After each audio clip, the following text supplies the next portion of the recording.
क्या मोदी सरकार की उल्टी गिनती शुरू हो गई है? क्या देश की सत्ता से बेदखल होने वाली है बीजेपी? 2024 में इंडिया गठबंधन की होगी जीत। देश 77वां स्वतंत्रता दिवस मना रहा है। राजधानी दिल्ली में सुरक्षा के कड़े इंतजाम किए गए हैं।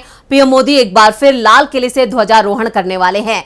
इस बीच बिहार के सीएम नीतीश कुमार की पार्टी के ऑफिशियल ट्विटर अकाउंट से मोदी के लाल किले पर झंडा फहराने को लेकर ऐसा बयान सामने आया है जिसने सियासी हलकों में हड़कंप मचा दिया है। वहीं बीजेपी खेमे में इस बयान को लेकर हलचल तेज है। जेडीयू की तरफ से साफ कहा गया है कि यह पीएम मोदी का लाल किले पर आखिरी भाषण होगा। क्या वाकई दिल्ली की सत्ता से बेदखल होने वाली है बीजेपी? इस पर करेंगे विस्तार से चर्चा। नमस्कार, मैं हूं परवीन शेख। आप सभी का हमारी स्पेशल रिपोर्ट में बहुत बहुत स्वागत है। 2022 में जब से बिहार में एनडीए और जेडीयू का गठबंधन टूटा है, तब से ही दोनों दलों के नेताओं के बीच जुबानी जंग तेज है। सीएम नीतीश कुमार ने 2024 में मोदी सरकार को हराने के लिए फार्मूला तैयार करके इस लड़ाई को और बढ़ाने का काम किया है। इसी कड़ी में सीएम नीतीश की पार्टी के ऑफिशियल ट्विटर अकाउंट से पीएम मोदी पर कई मुद्दों पर जमकर हमला बोला गया है। दरअसल नीतीश की पार्टी जेडीयू के ट्विटर हैंडल से एक वीडियो पोस्ट किया गया है। वीडियो के जरिए कहा गया है कि प्रधानमंत्री नरेंद्र मोदी करीब 15 अगस्त को लाल किले से देश की जनता को संबोधित करेंगे। बीते 9 साल से आपके मन की बात देश ने सैकड़ों घंटे सुनी है। जनता से जुड़े मुद्दों पर आप हमेशा मौन रहते हैं, लेकिन उम्मीद है कि आप इस बार लाल किले से आम जन के हित की बात करेंगे। वहीं जेडीयू अध्यक्ष ने भी पीएम मोदी को निशाने पर लेते हुए ट्वीट किया है। उन्होंने लिखा है, आदरणीय प्रधानमंत्री श्री नरेंद्र मोदी जी, आपका कहना है कि 2024 में अगर सत्ता में आए तो देश विश्व में तीसरा संपन्न देश होगा, जबकि सबको पता है यह आपका 2024 के लिए सिर्फ जुमला है। आपने 2014 में कहा था कि 2 करोड़ युवाओं को प्रति वर्ष रोजगार, काला धन लाएंगे और हर गरीब के खाते में 15-15 लाख भेजेंगे। आपके इस वादे को माननीय गृह मंत्री जी ने जुमला घोषित कर दिया।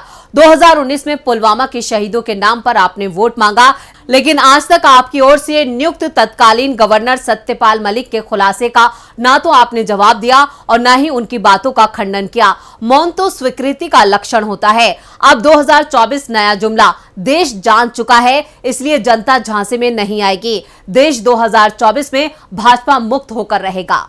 जेडीयू नेता के इस तीखे वार से बीजेपी धराशायी हो गई है। उसके पास अपने नेता के बचाव में शायद ही कुछ कहने को हो। अब ललन सिंह का यह ट्वीट तेजी से वायरल हो रहा है। इस ट्वीट के साथ ललन सिंह ने एक वीडियो भी साझा किया है, जिसमें पीएम मोदी पर निशाना साधते हुए उनकी बड़ी बड़ी बातों, दावों और वादों को दिखाया गया है। हमारी सरकार के अगले टर्म में, तीसरे टर्म में भारत दुनिया की तीसरी टॉप अर्थव्यवस्था बनेगा। To February 2019 when Pulwama happened. Let me tell you the facts. CRPF people asked for aircraft to ferry their people because इतना बड़ा कॉन्वॉय कभी रोड से नहीं जाता है। आपसे पूछा था? नहीं, आपसे ये मेरे से नहीं, जो जिससे कंसर्न थे होम मिनिस्ट्री से पूछा, राजनाथ जी के यहाँ। They refuse to give. अगर मेरे से पूछते तो मैं एयरक्राफ्ट देता उनको, कैसे भी देता। 5 एयरक्राफ्ट की जरूरत थी सिर्फ, उनको एयरक्राफ्ट नहीं दिया गया। ये आप इंपॉर्टेंट चीज कह रहे हैं।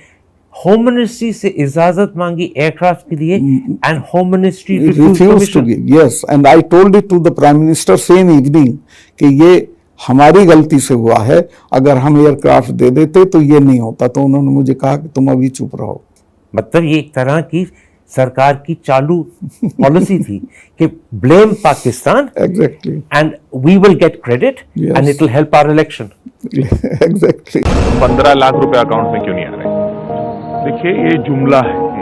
किसी के अकाउंट में 15 लाख रुपया कभी नहीं जाता, वो उनको भी मालूम है और आपको भी मालूम है, देश की जनता को भी मालूम है। किसी को कैश कभी नहीं दिया जाता, वो सबको मालूम है। ये भाषण देने का एक तरीका है, एक जुमला है। अगर किसी ने ये मान के वोट दे दिया कि मेरे अकाउंट में तो 15 लाख आ रहे हैं, जैसा वो कह रहे हैं, ऐसा कोई नहीं मानता जी। आप बताइए ना, आप मानते हैं? नहीं, मैं तो ये मानता हूँ कि ये चुनावी भाषण में वजन डालने के लिए बोली गई हुई बात है। इसके अलावा जेडीयू की तरफ से एक और वीडियो साझा किया गया है, जिसमें मोदी सरकार की विफलताओं को गिनाया गया है, जिसमें जाति आधारित गणना को लेकर कहा गया है कि आपकी पार्टी ने बिहार में इसे रोकने के लिए बहुत कोशिश की, लेकिन आप लोग इसमें सफल नहीं हो पाए। आप बिहार की जनता से माफी मांगिए और बिहार की तरह ही पूरे देश भर में जाति आधारित करने की घोषणा लाल किले से करें। देश की बहन और बेटियां आपसे बहुत निराश हैं। उम्मीद है कि आप उन सभी बीजेपी नेताओं पर कठोर फैसला लेने की घोषणा लाल किले से करेंगे जिन पर यौन शोषण के गंभीर आरोप हैं। उम्मीद है लाल किले से युवाओं के लिए जुमले नहीं उछालेंगे। इतना ही नहीं, वीडियो में आयुष्मान भारत में घोटाले का जिक्र किया गया है और कहा गया है कि आपकी सरकार ने भगवान राम की अयोध्या में कई घोटाले किए हैं। इन सब का सच पूरे देश को बता दीजिए। लाल किले पर आप आखिरी बार तिरंगा फहरा रहे हैं, यह आपके लिए प्रायश्चित का मौका है। देश की नजर आप पर है। उम्मीद है कि लाल किले से आप सच ही बोलेंगे। बिहार की राजनीति से देश की राजनीतिक तस्वीर को 2024 में पूरी तरह से बदलने को लेकर कवायद तेज है। बिहार के सीएम नीतीश कुमार ने ही विपक्षी एकता की अलख को जगाया था। पटना में 23 जून को नीतीश के नेतृत्व में ही विपक्षी दलों की पहली बैठक हुई थी, जिसे बेंगलुरु में 17 और 18 जुलाई को हुई विपक्षी दलों की दूसरी बैठक के बाद इंडिया गठबंधन नाम दिया गया था। अब यही गठबंधन देश की सत्ता से बीजेपी को उखाड़ फेंकने के लिए एकजुट है। नीतीश कुमार का साफ कहना है कि आने वाले दिनों में इंडिया गठबंधन का आकार और बड़ा होगा। इंडिया के साथ और भी कई दल जुड़ने वाले हैं। आपको बता दें कि आज की तारीख में इंडिया गठबंधन में 26 दल शामिल हैं। ये 26 दल आज पीएम मोदी के लिए सबसे बड़ी चुनौती हैं। नीतीश कुमार ने पीएम मोदी को चुनौती देते हुए कह दिया है कि 2024 में बीजेपी का सफाया होने वाला है। अपोजिशन ने कहा तो जब काम करना चाहिए ना, तो काम नहीं हो रहा है। जहाँ घटनाएं घट गई तो उसी के बारे में भी कोई बयान नहीं। हाउस चलता है, बाहर घूमते रहते हैं। तो ये सब पहले होता था जी।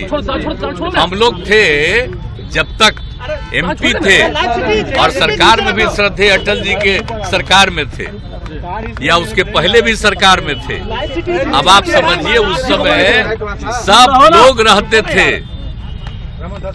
अब अभी लोग नहीं रहते हैं, अपना कुछ कुछ बोलते रहते हैं। तो हमको देखिए, आप चूंकि एक बात हम खाली कह देते हैं, हम आप लोगों को हाथ जोड़ करके कह देते हैं कि अब जो है एक तरफा ही कुछ कुछ छपते रहता है। अब और लोग जो बोला उसका खबर नहीं आता है और दिन भर छपता है कि क्या बोल रहे हैं। तब उसको देखने की क्या जरूरत है? अब तो हम देखना घटा दिए, तो इसलिए अब कोई मतलब नहीं। और ये अधिकार है, विपक्ष का अधिकार है किसी बात को रखना, तो उसको रख रहे हैं। बिहार की सत्ता से तो बीजेपी पहले ही बेदखल हो चुकी है, अब बारी देश की है। ऐसे में नीतीश ने फिर पीएम मोदी को नसीहत दी है, जब आप 77वें स्वतंत्रता दिवस पर भाषण दें तो अपने पहले किए वादों और दावों पर जरूर गौर करें, क्योंकि अब देश आपकी बातों में फंसने वाला नहीं है। नीतीश के साथ साथ राहुल गांधी और इंडिया गठबंधन की एकजुटता से फिलहाल बीजेपी और पीएम मोदी बुरी तरह से फंसते जा रहे हैं। ऐसे में 2024 में एनडीए बनाम इंडिया की जंग काफी दिलचस्प होगी।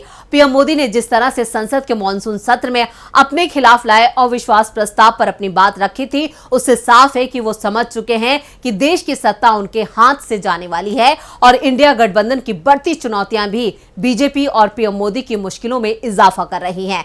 इसके साथ ही राहुल गांधी के नेतृत्व में भारत जोड़ो यात्रा एक बार फिर से शुरू होने वाली है। यात्रा की तैयारी पूरी हो चुकी है, बस इसकी शुरुआत की तारीख को लेकर मंथन चल रहा है। जिस तरह से भारत जोड़ो यात्रा के पहले चरण में कामयाबी मिली थी, बीजेपी पहले से ही डरी हुई है। ऐसे में दूसरे चरण की यात्रा के ऐलान से ही बीजेपी की मुसीबतें बढ़ती दिखने लगी हैं। तो ये थी हमारी स्पेशल रिपोर्ट। आपको हमारा ये वीडियो कैसा लगा, नीचे कमेंट बॉक्स में अपनी राय जरूर दें और इस वीडियो को ज्यादा से ज्यादा लाइक करें और शेयर करें। देखते रहिए डीबी लाइव। नमस्कार।